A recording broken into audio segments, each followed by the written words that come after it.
Sanctus est Dominus, protector meus, et induxit me in beatitudinem. Salve me fecit quoniam,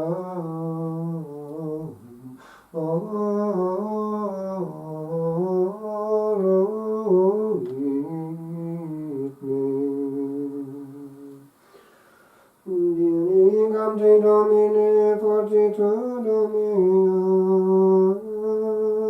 Dominus firmamentum meum et refugium meum et liberator meus. Gloria Patri et Filio et Spiritui Sancto, sic ut erat in principio et nunc et semper, et in saecula saeculorum. Amen. Sanctus est Dominus, protector meus, et eduxit me in beatitudinem. Salve me fecit quoniam,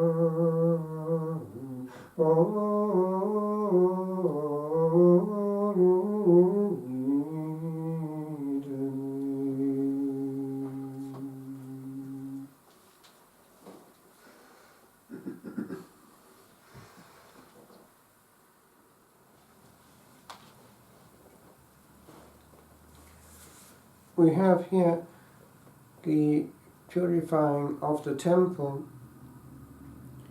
The Lord might have a word also for us with regard to the temple. There are two issues. The first is the physicity of the house of the Lord. When he comes up after this pilgrimage from Galilee to Jerusalem, up to Jerusalem, he goes first to the temple and has a look round, and then, because it is late, retires with his disciples to Bethany. The temple had hardly been completed, and it was a truly magnificent work of art, worthy of the king. This can be our case as well. We inherit from the distant past great monuments of praise to the king. The medieval Gothic cathedrals soar up like arrows trying to pierce the skies, indicating the upward thrust of the soul in praise of the unutterable and unreachable. We have many hidden saints, unknown to history, who've dedicated themselves for a whole generation to the building of these great monuments, and then disappeared into the past without a trace except what they left. The first reading has allusion to this group of people who leave things behind them. But here is a list of generous men whose good works have not been forgotten. And yet, while others have left no memory and disappeared as though they had not existed, they are now as though they had never been. We leave, or we do not leave, something behind us. We move on. But this giving of all one's dynamite to the gratuitous praise of glory is a good way to go into the silence of the beyond. God sees it, and God will reward it.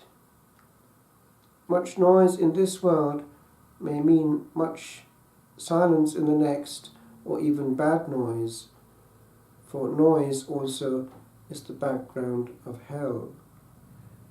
And a noisy soul is not necessarily a soul that will receive the centre of attention forever. The Lord goes to Bethany, where there was not much noise. Indeed, he liked it for that reason.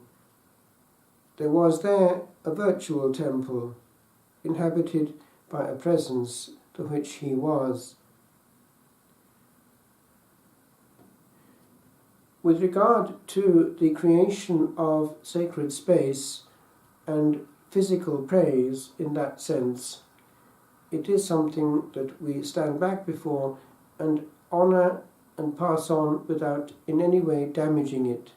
And to damage the vision of a great architect is to step into his place without his permission and redo his plans without his authority. As now in modern hymn books, people tamper with the inspired words of a great poet so as to have this inclusive language, or to remove things which seem too archaic, and the result is neither fish nor fowl. The beauty of the whole has been destroyed, and nothing really good has been put in its place. We should not be tampering with what we receive. We respect it and the genius that made it. One doesn't rewrite Shakespeare so as to be idiot-friendly.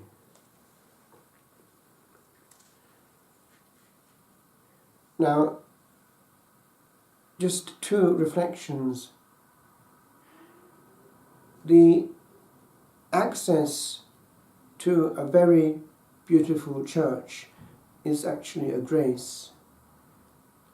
Our church in Sant'Antimo there near Siena in Italy was a church in question, and people would come in and would be touched just by the power in the air and the power of the beauty and the thrust. There was incense lingering in the air. There was also quite often our own chant in the air, even if we were not there, because we had it quietly in the background on CD. It was the voice of the ages precisely that would have been behind the building of this, which was actually not in just one stage, for there was the very ancient part still in use, going back to Carolingian times. The foundation was 781, and therefore the upstairs and the downstairs of the Carolingian chapel was still usable. Downstairs we had the crypt and the Blessed Sacrament for ourselves, for our own adoration, and upstairs we had the second chapel, the chapel that we used in private, and we also heard confessions, and we vested it was the place of the Statio, where we went before coming out. Ancient and unchanged, with ancient frescoes on the wall. And then the present church was 1118, still with ancient bells ringing. And it was at the sanctuary end, the apse end, of precious stone, onyx, and that was transparent. You could actually shine a torch to it and the light would come through. Before we got there, there had been also alabaster windows which would let in a magic light, but they were too dim for the authorities, and they were replaced by ordinary glass shortly before we got there, except for one or two. However, the effect was still there in the church, and people coming in would be hit by something. And also when one was celebrating on the high altar, still there, facing also the rising sun, in a cloud of incense, one was aware of power, because it was a thrust, and we did not have to invent anything. We were carried by it into something beyond ourselves, in a movement where the people joined us behind us, going in the same direction, upward and outward and beyond ourselves, into something that was waiting for that praise, where we were not getting in the way or in any way deflecting it towards ourselves. And so, being sacristan there all those years, it was a duty to keep that orderly and to give the Lord the best. Everything had to be clean that pertained to God, and there we expressed our love for God by tangible means. only the best. Then the service given to God had to be equally cared for. No unprepared chant, knowing exactly what was going to happen and when. Movements done in harmony and not just ad hoc, so that it was a global movement which flowed and which did not draw attention to itself. It was at the service of and not being served. That is, liturgy just carries and is not its own centre. But then, and this is the other point, the praise in the monastic life has that element too of being interiorized and therefore happening essentially in another temple, that of the soul. For if that is not happening, all the rest is on the external and indeed cosmetic level, because praise is essentially invisible and immaterial. It is engagement of the will, because stones as such do not praise, but man prays by putting them together. But the true praise is that of the heart, and therefore the temple has to be also clean and tranquil. The Lord removed from the temple all that was not tranquil, all that was horizontal, all that was taking away from the vertical. He did not want clutter in the house of God and made that clear. So too, both in the temple of God and in the temple of our heart, clutter should be removed. And if prayer is so complicated that it is drawing attention to itself, then, in a sense, it is self-defeating. We need to be able to be carried and to rest. To be carried and to rest. And then that being carried and resting, we are able then to perceive things, but we are not too much agitated, and things are perceived. Where there is a presence, there is a double presence. Where the Blessed Sacrament is, there is also a cloud, a cushion, a veil of angels, angel winds fluttering around, adoring. And it would seem also that our Blessed Lady is aware of where her Son is and is discreetly, somehow in touch, in contact, and who knows, maybe even there. This was taken, it would seem, recently. The picture was not actually the picture of what we see, it was the picture of the Blessed Sacrament taken by a person quietly in prayer before the Blessed Sacrament exposed with her cell phone. But then this came out, and other things too have happened. It would seem that our Blessed Lady is dropping hints that she is actually more around than we think, where the Blessed Sacrament is involved. Now these make us reflect how much there is going on around us. It is as though light were coming from on high, and the realm of this world encounters that of the next in a very thin point of encounter where the frontier hardly exists. And to create that atmosphere of dark, wholesome peace in the hours of night when the world is asleep is a great blessing. For those temples of God keep the world also from its own dark, especially in the contemplative adoration and gratuitous praise of the long hours of the night. For God claims these parts of geography as extraterritorial. They belong to heaven and they secure the balance of our geography. Parts of the earth do not belong to us. They belong to God and His angels, and to bring ourselves and our noise and clutter, our talk and our human merchandise and, as it were, the agora of the world is a devastation and indeed the abomination of desolation in the holy place.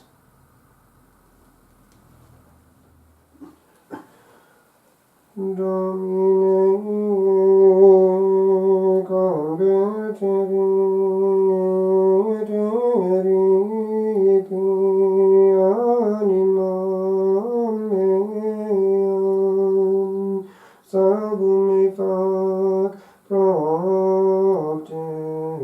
misericordiam tuam.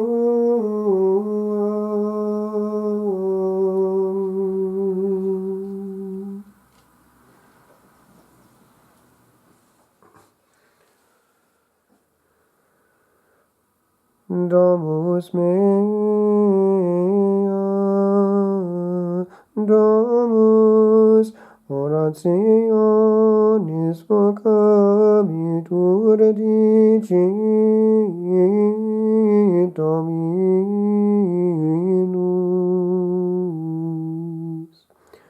In ea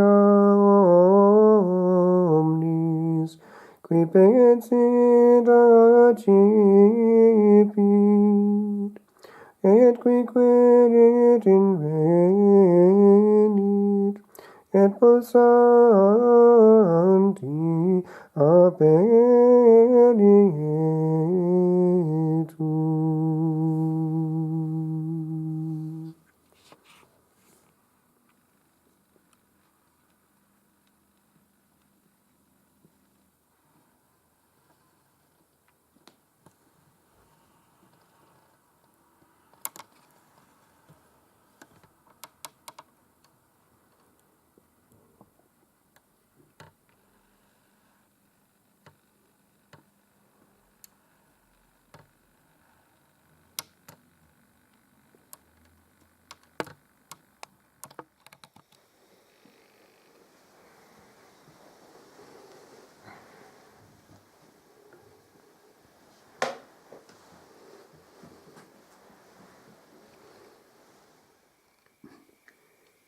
Premonstratum, shown beforehand.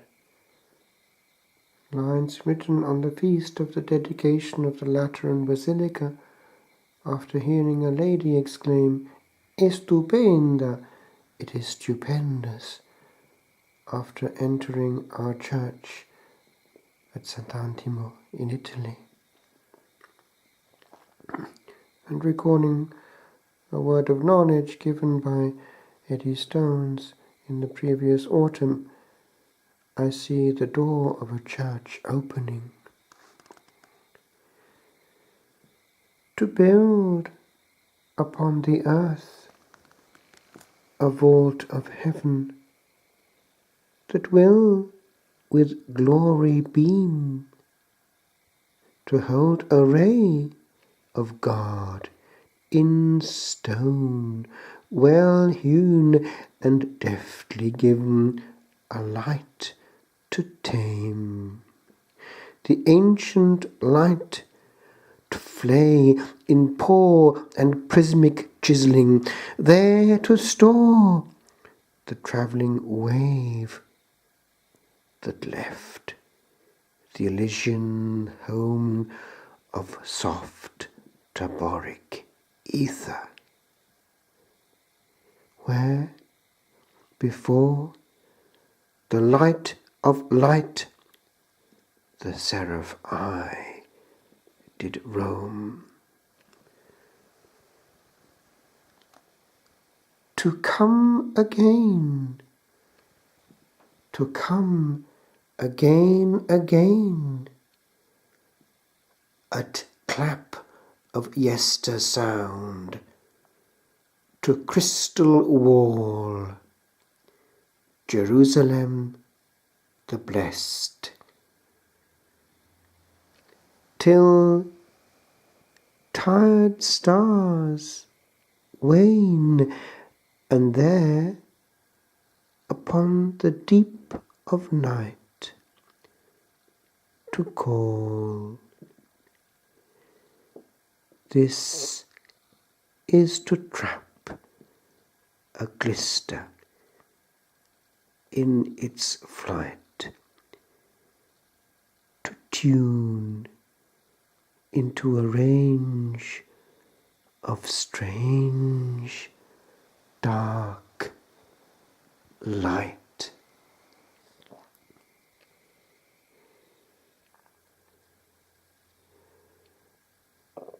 These stones that made up a part of Sant'Antimo were actually stones that transmitted light.